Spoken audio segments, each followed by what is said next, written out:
Halo, Assalamualaikum warahmatullahi wabarakatuh. Kami dari kelompok 5, pada video kali ini kami akan menjelaskan materi mengenai memori. Yang pertama, saya akan membahas model memori menurut Richard Atkinson dan menurut Richard Safran. Jadi menurut mereka, proses mengingat itu terjadi melalui 3 tahap utama. Yang pertama, masuk ke sensori memori, lalu bisa stay di short term memory, atau yang lebih panjang lagi yaitu di long term memory.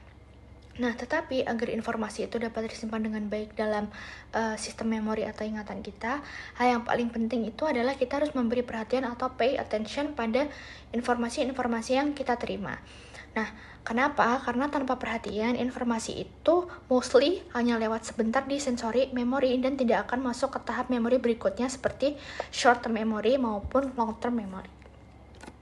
Selanjutnya kita akan membicarakan mengenai short term memory atau memori jangka pendek. Pernah nggak sih kalian meletakkan suatu barang, tetapi baru semenit kalian lupa di mana kalian meletakkan barang tersebut? Nah, itu dikarenakan otak kita memiliki keterbatasan dalam mengingat suatu hal, disebut short term memory.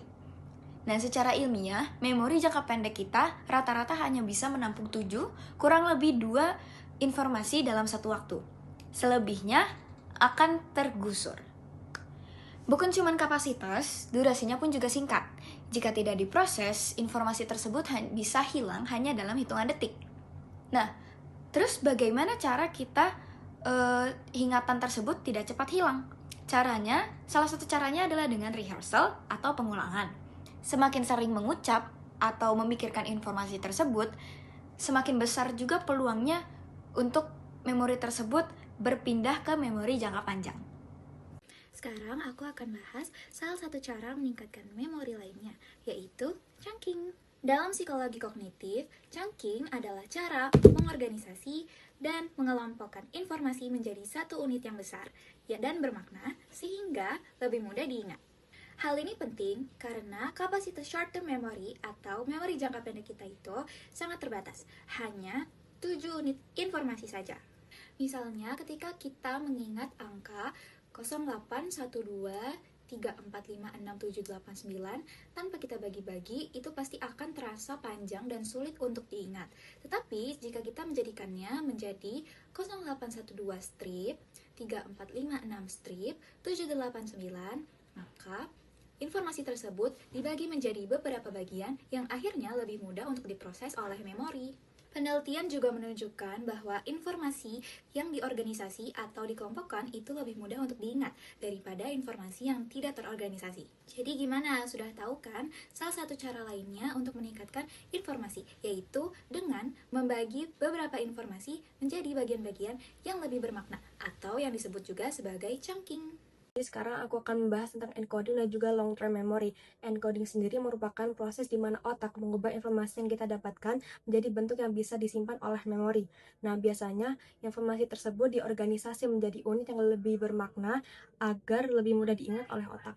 Setelah melalui proses encoding, informasi tersebut akan tersimpan di short term memory terlebih dahulu. Nah, agar informasi tersebut dapat tersimpan lebih lama di long term memory, diperlukan proses yang dinamakan elaborative rehearsal, yaitu menghubungkan informasi baru dengan memori atau pengetahuan yang sudah dimiliki sebelumnya.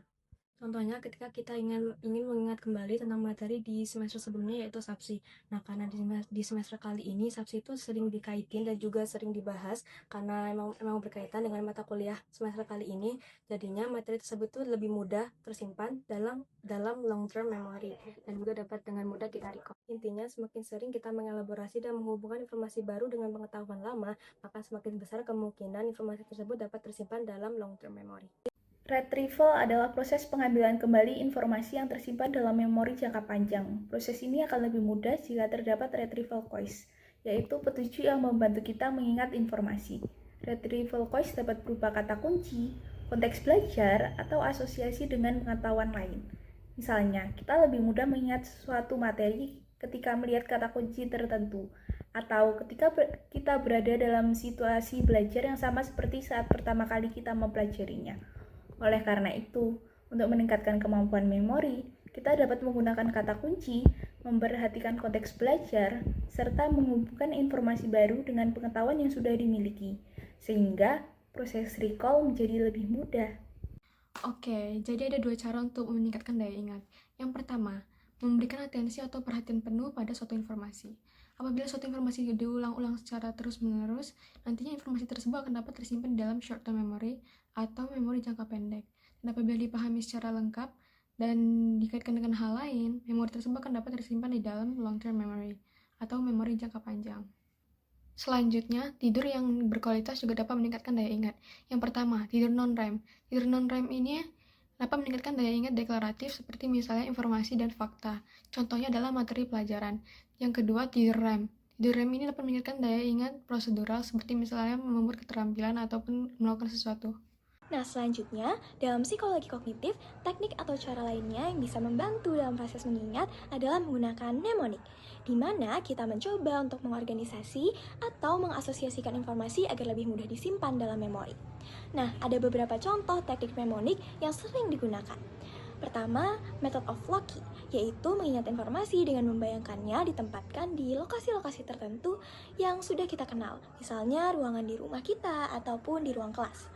Nah, yang kedua ada backword system, yaitu menghubungkan informasi yang ingin diingat dengan kata-kata yang sudah memiliki urutan tertentu. Dan ketiga, keyword method, yaitu mengaitkan kata baru dengan kata lainnya yang bunyinya itu mirip sehingga lebih mudah untuk diingat. Nah, dengan teknik mnemonik, kita tidak hanya menghafal informasi secara langsung, tetapi juga menghubungkannya dengan gambaran atau asosiasi yang lebih bermakna, sehingga informasi itu bisa jadi lebih mudah untuk diingat kembali. Nah, secara keseluruhan dari penjelasanku dan teman-teman yang lainnya tadi, dapat kita simpulkan bahwa memori itu tidak hanya bergantung pada kemampuan menghafal, tetapi juga pada bagaimana kita memperhatikan, mengolah, dan juga mengorganisasi informasi. Dengan strategi seperti rehearsal, chunking, penggunaan retrieval cues, serta teknik mnemonik, proses mengingat itu tentunya dapat menjadi lebih efektif.